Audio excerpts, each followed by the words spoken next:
Hello friends, স্বাগত জানাই তোমাদের সুমিত্রা ডিজি প্রেপ চ্যানেলে। পূর্ব মেদিনীপুর ডিস্ট্রিক্ট কোর্টে এলডিসি, স্টেনোগ্রাফার, প্রসেস সার্ভার ও গ্রুপ ডি পদের বিজ্ঞপ্তি বেরিয়ে গেছে। এই ভিডিওতে ডিটেলসে আলোচনা করব কবে থেকে তোমরা আবেদন করতে পারবে, কত ভ্যাকান্সি আছে, বয়স কত হতে হবে, বেতন কত হবে, শিক্ষাগত যোগ্যতা কী লাগবে ইত্যাদি এই ভিডিওতে আমরা আলোচনা করতেছি। ভিডিওটি স্কিপ না করে পুরোটাই দেখার অনুরোধ রইল। তোমাদের সামনে নিয়ে চলে এসেছি পূর্ব মেদিনীপুর ডিস্ট্রিক্ট জাজশিপের যে রিক্রুটমেন্ট নোটিশটি বেরিয়েছে সেটি নিয়ে। তাহলে এখানে আমরা প্রথমেই দেখে নেব যে ইম্পর্টেন্ট ডেট, কবে থেকে তোমরা অ্যাপ্লিকেশন করতে পারবে। দেখো, অ্যাপ্লিকেশন করতে পারবে তোমরা 1/2/2025 থেকে, এবং অ্যাপ্লিকেশন ক্লোজিং ডেট, এই অ্যাপ্লিকেশন ক্লোজিং ডেট হচ্ছে 28/2/2025 তারিখ পর্যন্ত। আর এই তারিখের মধ্যে তোমাদেরকে ফি পেমেন্ট করতে হবে। ক্যাটাগরি ওয়াইজ ভ্যাকান্সি কত আছে এবার আমরা দেখে নেব। দেখো, এখানে কোন কোন পোস্টে অ্যাপ্লিকেশন করতে পারবে উল্লেখ করে দেওয়া আছে।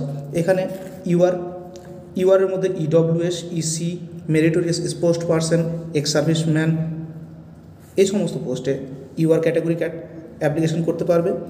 এবং OBC A, B, OBC, EC, এসসিদের ক্ষেত্রে প্লেন এসসি, এসসি ইসি, এবং এসটি ইসি, স্পোর্টস পারসন, এই সমস্ত ক্যাটাগরিতে ওয়াইজ ভ্যাকান্সি ভাগ করে দেওয়া আছে। এবার কোন পোস্টে কোন ভ্যাকান্সি কত আছে সেটা আমরা দেখে নেব। তো চলো সেটা আমরা দেখে নিই। দেখো, এখানে লোয়ার ডিভিশন ক্লার্ক প্রথম যে পোস্টে ভ্যাকান্সি আছে সেটি হচ্ছে 16টি ভ্যাকান্সি আছে লোয়ার ডিভিশন ক্লার্কের ক্ষেত্রে। তোমরা এখানে দেখতে পাচ্ছ, দেখিয়ে দিই, এই 16টি ভ্যাকান্সি আছে লোয়ার ডিভিশন ক্লার্কের ক্ষেত্রে। এবং ইংলিশ স্টেনোগ্রাফারের ক্ষেত্রে আছে 9টি ভ্যাকান্সি, প্রসেস সার্ভারের ক্ষেত্রে আছে 3টি ভ্যাকান্সি, এবং গ্রুপ ডি এর ক্ষেত্রে আছে 18টি ভ্যাকান্সি। এই মোট 46টি পোস্টে আবেদন চাওয়া হয়েছে। এবার দেখে নেব যে কোন কোন পোস্টে কী কী পে লেভেল অনুযায়ী বেতন দেওয়া হবে। দেখো, এখানে লোয়ার ডিভিশন ক্লার্কের ক্ষেত্রে পে লেভেল 6 অনুযায়ী বেতন দেওয়া হবে, যার বেতনক্রম হবে 22,700 থেকে 58,500 টাকা পর্যন্ত। ইংলিশ স্টেনোগ্রাফারের ক্ষেত্রে পে লেভেল 10 অনুযায়ী বেতন দেওয়া হবে। এখানে বেতন হবে 32,100 থেকে 82,900 টাকা পর্যন্ত। প্রসেস সার্ভারের ক্ষেত্রে পে লেভেল 5 অনুযায়ী বেতন দেবে, এবং এখানে বেতন হবে 21,000 থেকে 54,000 টাকা পর্যন্ত। এবং গ্রুপ ডি পোস্টের ক্ষেত্রে 17,000 থেকে 43,000 পর্যন্ত বেতন দেওয়া হবে। ঠিক আছে, তো এই ছিল ভ্যাকান্সি ডিটেলস এবং কত বেতনক্রম দেওয়া হবে সেটা। এবার আমরা চলে যাব যে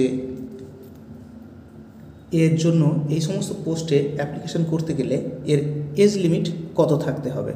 তো চলো সেটা এবার দেখে নিই।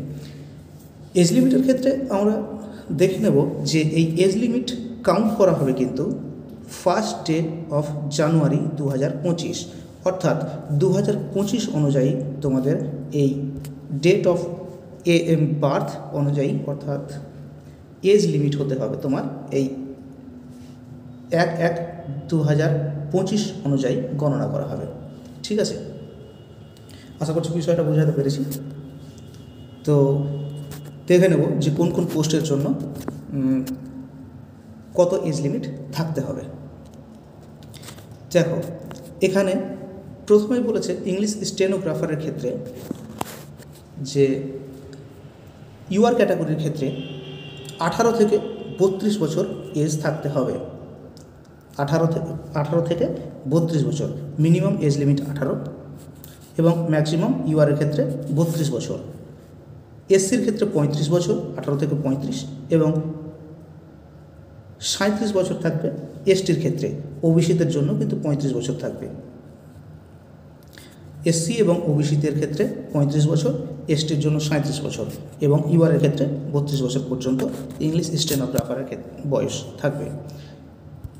ঠিক আছে, এবার এলডিসি, প্রসেস সার্ভার এবং গ্রুপ ডি এদের ক্ষেত্রে কত বয়স থাকবে সেটা এবার দেখে নিই।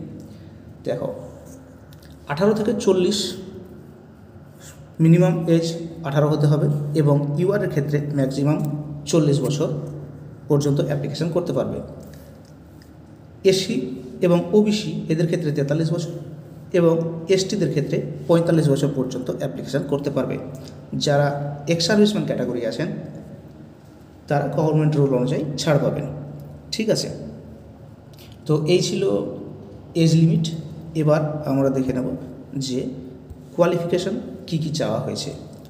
দেখো, ইংলিশ স্টেনোগ্রাফারের ক্ষেত্রে প্রার্থীকে অবশ্যই মাধ্যমিক পাস করতে হবে, সাথে একটি কম্পিউটার চালানোর দক্ষতা এবং কম্পিউটারের সার্টিফিকেট থাকতে হবে, এবং ইংলিশ স্টেনোগ্রাফিতে 80 word per minute shorthand typing থাকতে হবে। ঠিক আছে, চলে যাব এবার আমরা লোয়ার ডিভিশন ক্লার্কের ক্ষেত্রে। লোয়ার ডিভিশন ক্লার্কের ক্ষেত্রে প্রার্থীকে অবশ্যই মাধ্যমিক পাস করতে হবে এবং আঞ্চলিক ভাষা সম্বন্ধে জ্ঞান থাকতে হবে।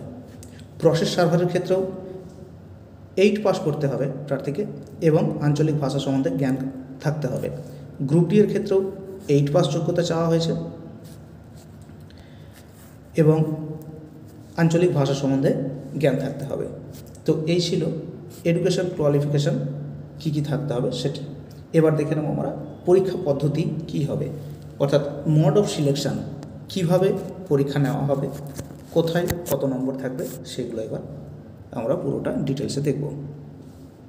প্রথমেই যে পোস্টটি সেটি হচ্ছে ইংলিশ স্টেনোগ্রাফার। সেই ইংলিশ স্টেনোগ্রাফারের ক্ষেত্রে 4টি টায়ারে এক্সাম হবে। টায়ার 1, টায়ার 2, টায়ার 3 এবং টায়ার 4, এই 4টি টায়ারে পরীক্ষা হবে। তো আমরা প্রথমে আলোচনা করব টায়ার 1-এ কী থাকবে সেটি নিয়ে। দেখো, টায়ার 1-এ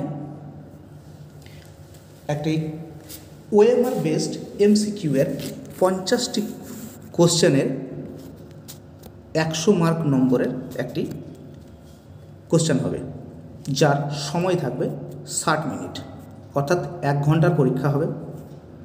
100 মার্ক থাকবে এবং তাতে 50টি কোশ্চেন থাকবে। ঠিক আছে, এবং এতে নেগেটিভ মার্ক আছে। প্রত্যেকটা ঠিক করলে তুমি 2 নম্বর যেমন পাবে, প্রত্যেকটা ভুল করলে তেমনি 1 নম্বর করে কেটে নেওয়া হবে। অর্থাৎ যদি তুমি একটা ভুল করো তাহলে তোমার মোট 3 নম্বর মাইনাস হয়ে যাবে। যেটা তুমি ভুল করলে তার 2, এবং যেটা একটা সঠিক উত্তর থেকে তোমার 1 নম্বর মাইনাস হয়ে যাবে। তো এই ছিল টায়ার 1-এর ওএমআর বেসড যে এমসিকিউ টাইপের কোশ্চেন হবে সেটা।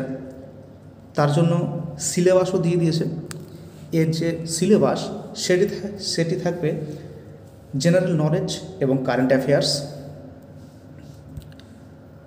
Arithmetic, computer, general English, general science, logical reasoning, এই কটি সাবজেক্ট থাকবে এমসিকিউ টাইপ কোশ্চেনে।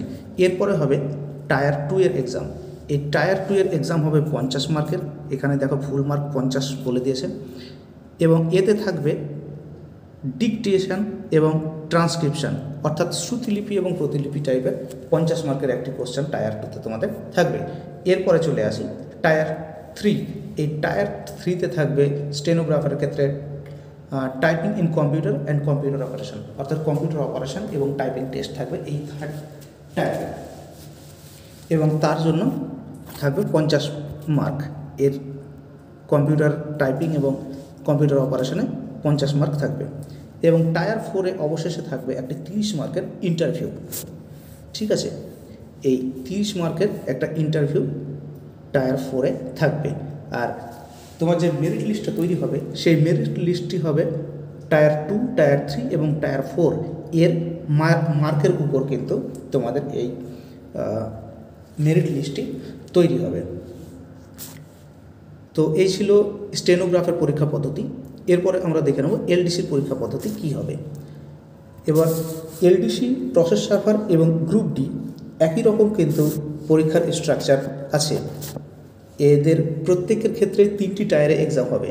টায়ার 1, টায়ার 2 এবং টায়ার 3। টায়ার 3-তে থাকবে ইন্টারভিউ। ঠিক আছে, তো আমরা দেখে নেব টায়ার 1-এ কী কী থাকবে। টায়ার 1-এ স্টেনোগ্রাফারের মতোই থাকবে, ওএমআর বেসড একটি এমসিকিউ টাইপের কোশ্চেন থাকবে, যার টোটাল মার্ক থাকবে 100, 50টি কোশ্চেন থাকবে এবং সময় থাকবে 1 ঘন্টা। ঠিক আছে, এতেও কিন্তু সেই একই রকম নেগেটিভ মার্ক আছে। ভুল করলে 1 মার্ক করে তোমার সঠিক উত্তর থেকে কেটে নেওয়া হবে। ঠিক আছে, সিলেবাস সেম, স্টেনোগ্রাফারের মতোই একই সিলেবাস।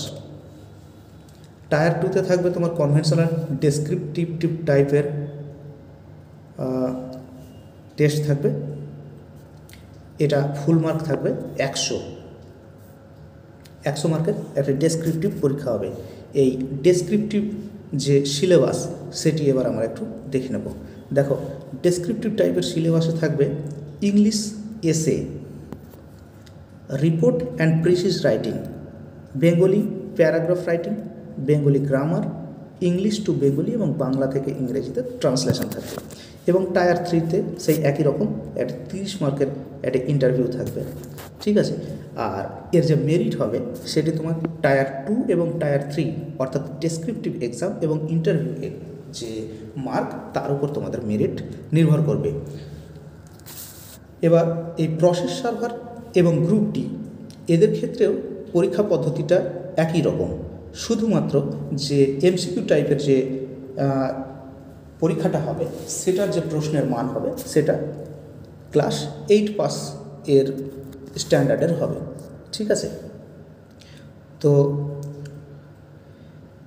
এবার চলে আসবো অ্যাপ্লিকেশন ফি সম্বন্ধে কথা বলতে। দেখো, application fee SC, ST, EWS এই সমস্ত ক্যাটাগরির জন্য যে গ্রুপ ডি পোস্টের ক্ষেত্রে তাদের লাগবে দিতে হবে 500 টাকা, এবং এসসি, এসটি, ইডব্লিউএস ছাড়া ইউআর ক্যাটাগরি এবং বাকি আদার্স যারা আছে তাদের জন্য দিতে হবে 700 টাকা। বাকি English stenographer, process server, LDC এদের ক্ষেত্রে এসসি, এসটি, ইডব্লিউএসের ক্ষেত্রে 600 টাকা দিতে হবে এবং ইউআর এবং আদার্সের জন্য 800 টাকা করে পেড করতে হবে। এই এক্সামিনেশন ফি দেখে মনে হচ্ছে কী আর বলবো, রাজ্য সরকারের তো কিছু বলার নেই, কারণ এই এক্সামিনেশন ফি যা তুলেছে তাতে মনে হচ্ছে যে 46 জনকে পোস্ট করবে, পোস্টে চাকরি দেবে, এই 46 জনের বেতন কিন্তু বাকি সবার থেকে তুলে নেবে, এরকম একটা ব্যাপার। যাই হোক, এই ব্যাপারে বেশি কিছু বলার নেই, আমরা আর কী বা করতে পারি। তো চলো এবার দেখে নেব কিছু ইম্পর্ট্যান্ট নোটস এই এক্সামিনেশন সম্বন্ধে, ঠিক আছে। তো এই ইম্পর্ট্যান্ট ইনস্ট্রাকশন বা ইম্পর্ট্যান্ট নোট এর ক্ষেত্রে কিন্তু দেখো এখানে তোমাদের অ্যাডমিট কার্ড যেটি দিবে, এখানে প্রথমেই বলি যে candidate should apply once only carefully, ঠিক আছে। অর্থাৎ একটি পোস্টের জন্য তুমি একটি মাত্র অ্যাপ্লিকেশান করতে পারবে, ঠিক আছে। তোমার একের বেশি যদি মাল্টিপল অ্যাপ্লিকেশান হয়ে যায় একটি পোস্টের জন্য, সেক্ষেত্রে তোমার ক্যান্ডিডেটসের বাতিল হয়ে যাওয়ার মানে অ্যাপ্লিকেশানটি বাতিল হয়ে যাওয়ার একটা সম্ভাবনা আছে, ঠিক আছে। তাই খুব যত্ন সহকারে তোমরা ফর্মটি ফিল আপ করবে। আর একটা বিষয় দেখো, admit card containing the venue, date and time of examination, other information will be made available for download 2 weeks before। অর্থাৎ তুমি যে তোমার পরীক্ষার 2 সপ্তাহ আগে তুমি তোমার অ্যাডমিট কার্ড পাবে, যেখানে তোমার পরীক্ষার ডেট এবং স্থান উল্লেখ থাকবে, ঠিক আছে। তো এই ছিল আজকের আপডেট। ভিডিওটি ভালো লাগলে এবং ইনফরমেটিভ মনে হলে একটি লাইক দিও, বন্ধুদের সাথে শেয়ার করো, আর চ্যানেলটিকে সাবস্ক্রাইব করে অল নোটিফিকেশান অন করে রেখো। আর তোমরা যারা কোর্টের প্রিপারেশান করছো, তোমাদের প্রিপারেশান জোর কদমে শুরু করে দাও, কারণ এবছর পরপর ডিস্ট্রিক্ট কোর্ট, ক্যালকাটা হাইকোর্টের গ্রুপ ডি ইত্যাদি ভ্যাকান্সি আসতে চলেছে। আজকে এই পর্যন্তই, দেখা হবে পরের ভিডিওতে, ততক্ষণের জন্য বিদায়। ধন্যবাদ তোমাদের সকলকে।